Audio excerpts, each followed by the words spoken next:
ನಮಸ್ಕಾರ ಮನಿ ನೈನ್ ಕನ್ನಡದ ಎಕ್ಸ್ಪ್ಲೇನರ್ ಕಾರ್ಯಕ್ರಮಕ್ಕೆ ಸ್ವಾಗತ. ನಾನು ಮಲ್ಲನಗೌಡ ಮಾಲಿ ಪಾಟೀಲ್. ಬನ್ನಿ, ಇವತ್ತಿನ ಎಪಿಸೋಡ್ನಲ್ಲಿ ನಾವು ಈ ಕ್ರೆಡಿಟ್ ಕಾರ್ಡ್ ಕ್ಲೋಸಿಂಗ್ ಪ್ರಾಸೆಸ್ ಬಗ್ಗೆ ಒಂದಷ್ಟು ಮಹತ್ವದ ವಿಚಾರಗಳನ್ನು ತಿಳಿದುಕೊಳ್ಳುವಂತಹ ಪ್ರಯತ್ನವನ್ನು ನಾವೀಗ ಮಾಡೋಣ. ಅಮನ್ ಅವರು ತನ್ನ ಕ್ರೆಡಿಟ್ ಕಾರ್ಡನ್ನು ಜಾಸ್ತಿ ಬಳಕೆ ಮಾಡ್ತಾ ಇದ್ದಾರೆ. ಇದರಿಂದ ಅವರ ವೆಚ್ಚ ಜಾಸ್ತಿಯಾಗಿ ತೊಂದರೆಯನ್ನು ಅವರೀಗ ಅನುಭವಿಸ್ತಾ ಇದ್ದಾರೆ. ಆದ್ದರಿಂದ ಅವರು ಕ್ರೆಡಿಟ್ ಕಾರ್ಡನ್ನು ಕ್ಲೋಸ್ ಮಾಡೋದಕ್ಕೆ ಬಯಸ್ತಾ ಇದ್ದಾರೆ. ಆದರೆ ಅವರ ಈ ನಿರ್ಧಾರ ಸರಿಯಾಗಿದೆಯೇ? ವೆಚ್ಚವನ್ನು ನಿಯಂತ್ರಿಸೋದಕ್ಕೆ ಇದೊಂದೇ ಪರಿಹಾರವೇ?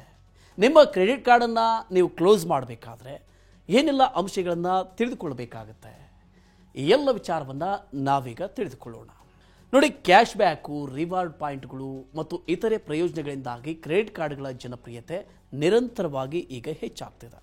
ಈ ಹಿಂದೆ ಕ್ರೆಡಿಟ್ ಕಾರ್ಡ್ ಹೊಂದಿರುವುದು ಸ್ಟೇಟಸ್ ಅಂತ ಪರಿಗಣಿಸಲಾಗಿತ್ತು. ಈಗ ಅದನ್ನು ಸುಲಭ ಪಾವತಿಯ ಸಾಧನ ಅಂತ ಪರಿಗಣಿಸಲಾಗ್ತಿದೆ. ಇದು ಆನ್ಲೈನ್, ಆಫ್ಲೈನ್ ಶಾಪಿಂಗ್, ಸುಲಭ ವಹಿವಾಟುಗಳು ಮತ್ತು ನಿಮ್ಮ ಅನುಕೂಲಕ್ಕೆ ತಕ್ಕ ಪಾವತಿಗಳಂತಹ ಅನೇಕ ಪ್ರಯೋಜನಗಳನ್ನು ಒದಗಿಸಿಕೊಡುತ್ತೆ.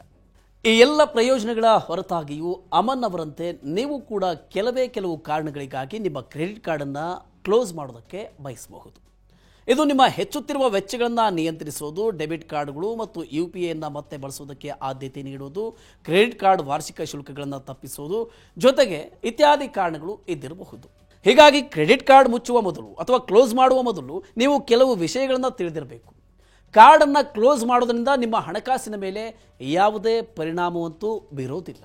ಕ್ರೆಡಿಟ್ ಕಾರ್ಡನ್ನು ಕ್ಲೋಸ್ ಮಾಡೋದಕ್ಕೂ ಮೊದಲು ನಿಮ್ಮ ಹಣಕಾಸಿನ ಅಗತ್ಯತೆಗಳನ್ನು ನೀವು ಪರಿಶೀಲನೆ ಮಾಡಿಕೊಳ್ಳಿ.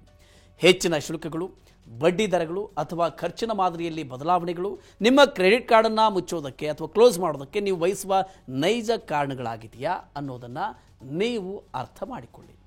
ಒಮ್ಮೆ ನೀವು ಕಾರಣವನ್ನು ಅರ್ಥ ಮಾಡಿಕೊಂಡ ನಂತರ ನಿಮ್ಮ ಕಾರ್ಡನ್ನು ಕ್ಲೋಸ್ ಮಾಡೋದಕ್ಕೆ ನೀವು ಬಯಸ್ತೀರಿ ಅನ್ನೋದೇ ಆದರೆ ಅದಕ್ಕೆ ಅನುಗುಣವಾಗಿ ಮುಂದುವರಿಯೋದಕ್ಕೆ ಒಂದು ಪರಿಶೀಲನಾ ಪಟ್ಟಿ ಇರುತ್ತೆ. ಮೊದಲನೇದಾಗಿ, ನೀವು ಕಾರ್ಡ್ನಲ್ಲಿ ರಿವಾರ್ಡ್ ಪಾಯಿಂಟ್ಗಳನ್ನು ಪಡೆದರೆ ನಿಮ್ಮ ಎಲ್ಲ ಪಾಯಿಂಟ್ಗಳನ್ನು ನೀವು ರಿಡೀಮ್ ಮಾಡಿದ್ದೀರಿ ಅಂತ ಖಚಿತಪಡಿಸಿಕೊಳ್ಳಿ. ಯಾಕೆಂದರೆ ಕಾರ್ಡನ್ನು ಕ್ಲೋಸ್ ಮಾಡೋದ್ರೊಂದಿಗೆ ಎಲ್ಲ ರಿವಾರ್ಡ್ ಪಾಯಿಂಟ್ಗಳು ಸಹ ನಿಷ್ಪ್ರಯೋಜಕ ಆಗುತ್ತೆ. ಇನ್ನು ಎರಡನೇದಾಗಿ, ಕಾರ್ಡನ್ನು ಕ್ಲೋಸ್ ಮಾಡೋ ಮೊದಲು ನಿಮ್ಮ ಸಂಪೂರ್ಣ ಬಾಕಿಯನ್ನು ನೀವು ಪಾವತಿ ಮಾಡಿ. ನೀವು ಬಾಕಿಗಳನ್ನು ಪಾವತಿಸದಿದ್ದರೆ ಅದು ನಿಮ್ಮ ಕ್ರೆಡಿಟ್ ಸ್ಕೋರ್ ಮೇಲೆ ಪರಿಣಾಮ ಬೀರುತ್ತೆ.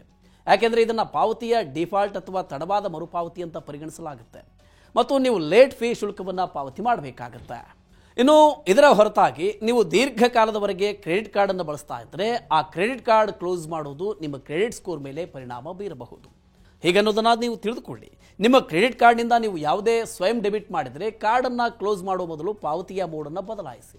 ಅಂದರೆ ವ್ಯಾಪಾರಿ ಪ್ಲಾಟ್ಫಾರ್ಮ್ನಿಂದ ಲಿಂಕ್ ಮಾಡಲಾದ ಕ್ರೆಡಿಟ್ ಕಾರ್ಡನ್ನು ತೆಗೆದುಹಾಕಿ.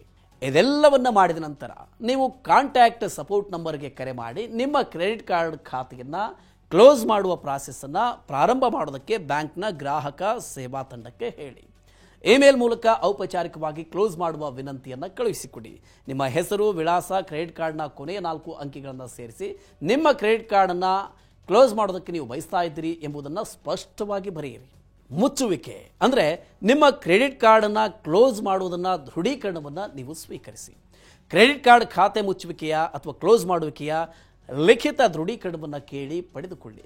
ನಿಮ್ಮ ಹಣಕಾಸಿನ ದಾಖಲೆಗಳಿಗೆ ಈ ದಾಖಲೆಗಳು ತುಂಬಾ ಮುಖ್ಯ ಆಗಿವೆ. ಇನ್ನು ದೃಢೀಕರಣವನ್ನು ಸ್ವೀಕರಿಸಿದ ನಂತರ ನಿಮ್ಮ ಕಾರ್ಡನ್ನು ಯಾರು ಕೂಡ ದುರುಪಯೋಗಪಡಿಸಿಕೊಳ್ಳದ ರೀತಿಯಲ್ಲಿ ಅದನ್ನು ನಾಶ ಮಾಡಿ. ಇದರಿಂದ ನೀವು ಕ್ಲೋಸ್ ಮಾಡಿದ ಕಾರ್ಡನ್ನು ಮೋಸದ ಬಳಕೆಯಿಂದ ತಪ್ಪಿಸುವುದಕ್ಕೆ ಸಹಾಯ ಮಾಡುತ್ತೆ. ಓಕೆ, ಈ ರೀತಿಯ ಇನ್ನಷ್ಟು ಮಾಹಿತಿ ಮತ್ತು ಪರ್ಸನಲ್ ಫಿನಾನ್ಸ್ ವಿಚಾರಗಳಿಗೆ ಡೌನ್ಲೋಡ್ ಮಾಡಿ ಮನಿ ನೈನ್ ಕನ್ನಡ ಆ್ಯಪ್ ಹಾಗೂ ಯೂಟ್ಯೂಬ್ನಲ್ಲಿಯೂ ಸಬ್ಸ್ಕ್ರೈಬ್ ಆಗಿ, ಲೈಕ್ ಮಾಡಿ, ಶೇರ್ ಮಾಡಿ. Thank you.